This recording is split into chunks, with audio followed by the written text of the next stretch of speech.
Hello, Mark. I'm Cindy Xu. I'm a sophomore, and my school number is 33. I'm going to read Jiang when I learned from 100 Days of Rejection. When I was 6 years old, I received my gift. My first grade teacher had this brilliant idea.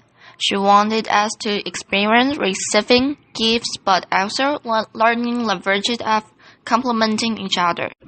So she had all of us come to the front of the classroom, and she bought all of us gifts and stacked them in the corner.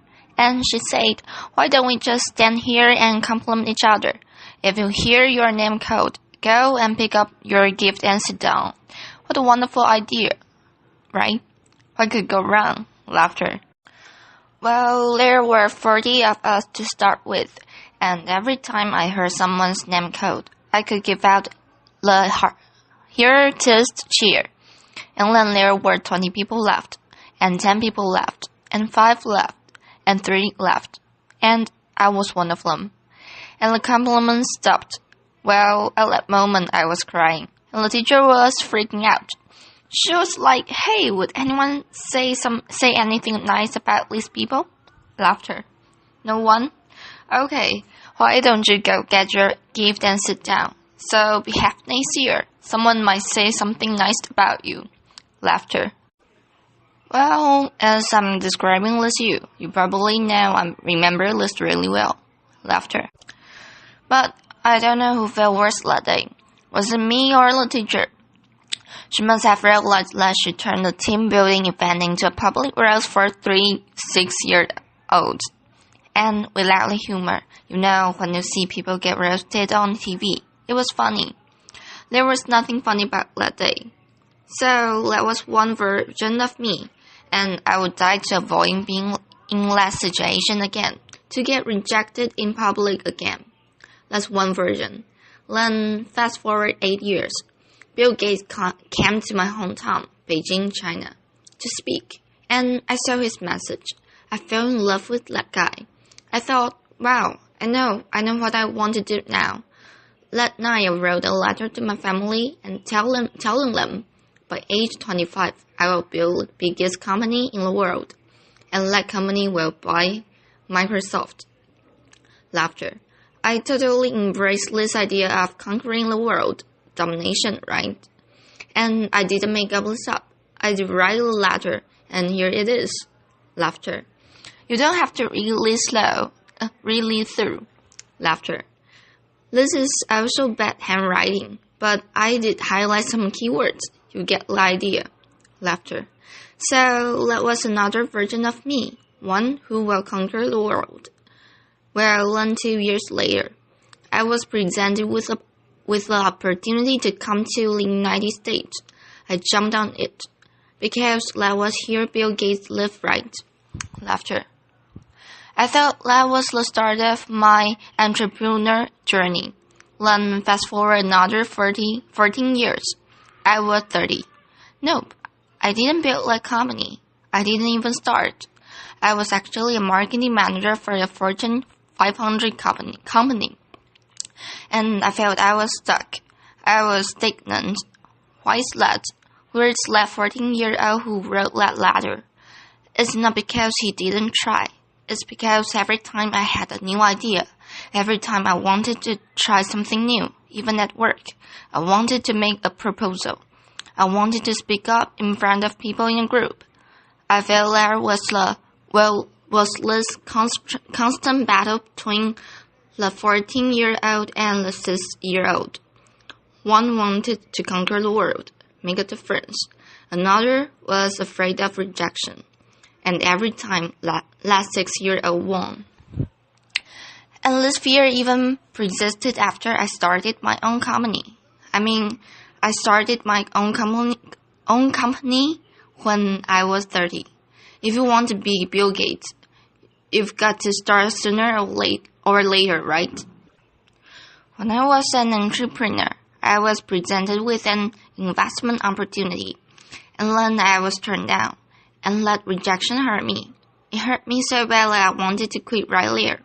But then I thought, hey, Would Bill Gates quit after a simple investment rejection? Would any successful entrepreneur quit like that? No way. And this is where it clicked for me. Okay, I can build a better company. I can build a better team or a better product. But one thing for sure, I've got to be a better leader. I've got to be a better person. I cannot let Les this year out keep dictating my life anymore. I have to put him back in his place. So this is where I went online and looked for help. Google was my friend. Laughter. I searched, how do I overcome the fear of rejection? I came up with a bunch of psychology articles about where the fear and pain are coming from. Then I came up with a bunch of rah-rah inspirational articles about don't take it personally, just overcome it. Who doesn't know that? Laughter. But why was I still so scared? Then I found this website blog. It's called rejectiontherapy.com. Laughter. Rejection therapy was this scam invented by this Canadian entrepreneur. His name is Jason Conley. And basically, the idea is for 30 days you go out and look for rejection. And every day you get rejected at something. And then by the end, you desensitize yourself from the pain. And I love that idea. Laughter. I said, you know what, I'm going to do this. And I feel myself getting rejected 100 days. And I came up with my own rejection ideas. And I made a video blog out of it. And so here's what I did. This is what the blog looked like. Day 1. Laughter. Borrow $100 from a stranger. So this is where I went to where I was working. I came downstairs and so I saw this big guy sitting behind the desk. He looked like a security guard. So I just approached him. And I was just walking, and that was the longest walk of my life. Here on the back of my neck standing up, I was sweating and my heart was pounding. And I got there and said, hey sir, can I borrow $100 from you? Laughter. And he looked up, he's like, no, why? And I just say, no, I'm sorry. Then I turned around and I just ran. Laughter. I felt so embarrassed, because I felt myself. So that night I was watching myself getting rejected. I just saw how scared I was. I looked like this kid in The Sixth Sense. I saw dead people. Laughter. But then I saw this guy, he wasn't that menacing. He was a chubby, lovable guy. And he even asked me, why? Why? In fact, he invited me to explain myself. And I could say many things. I could explain. I could negotiate. I didn't do any of that.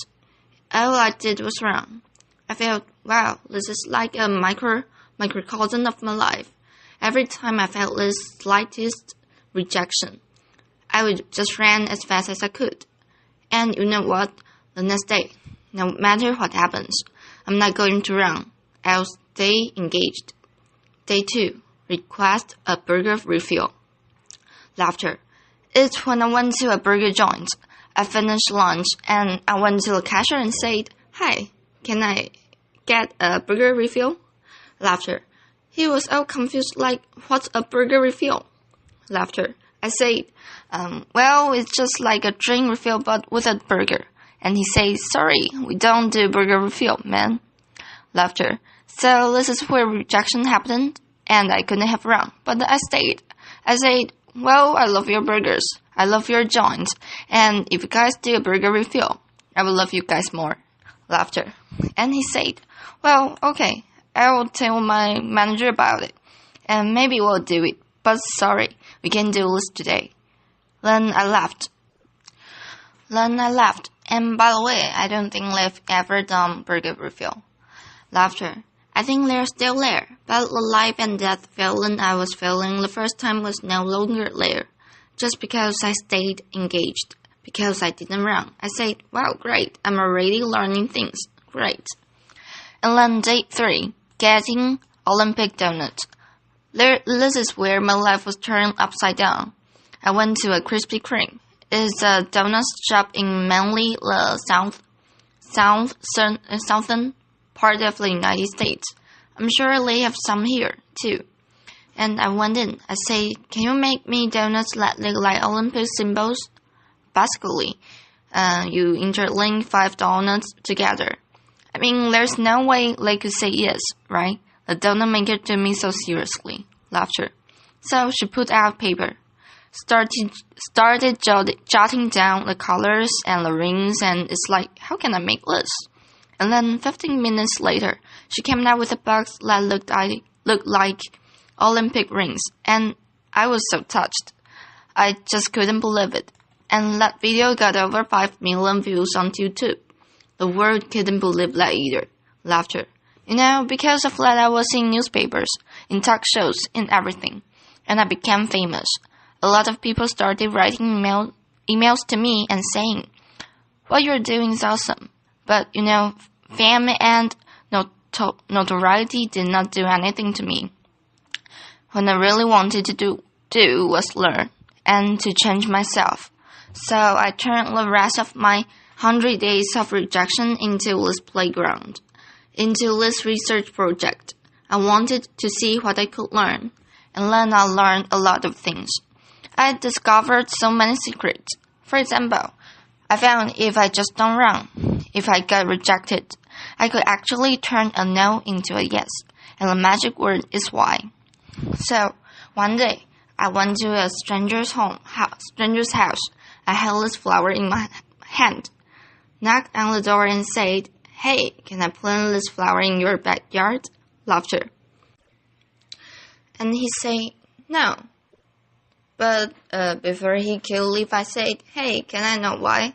And he said, well, I have this dog that would dig up anything I put in the backyard. I don't want to waste your flower. If you want to do this, go across the street and talk to Connie. She loves flowers. So that's what I did. I went across and knocked on Connie's door, and she was so happy to see me. Laughter. And then half an hour later, there was this flower in Connie's backyard. I'm sure it looks better now. Laughter. But had I left after the initial rejection, I would have thought, well, it's because the guy didn't trust me. It's because I was crazy. Because I didn't dress up well. I didn't look good. It was none of those. It was because what I offered did not fit what he wanted, and he trusted me enough to offer me a referral. Using a sales term, I converted a referral. Then one day, and I also learned that I can actually say certain things and maximize my chance to get a yes.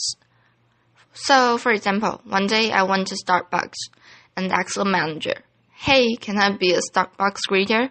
He was like, what's a Starbucks greeter? I say, do you know those Walmart greeters? You know, those people who say hi to you before you walk in the store and make sure you don't steal stuff, basically. I want to give a Walmart experience to Starbucks customers. Laughter.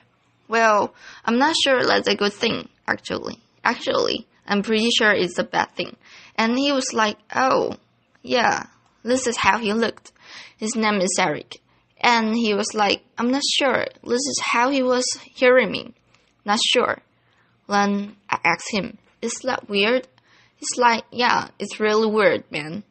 But as soon as he said that, his whole demeanor changed. It's as if he's putting out a dab on the floor. And he said, yeah, you can do this, just don't get too weird. Laughter. So the next hour I was the Starbucks greeter. I say hi to every customer that walked in and gave them holiday cheers.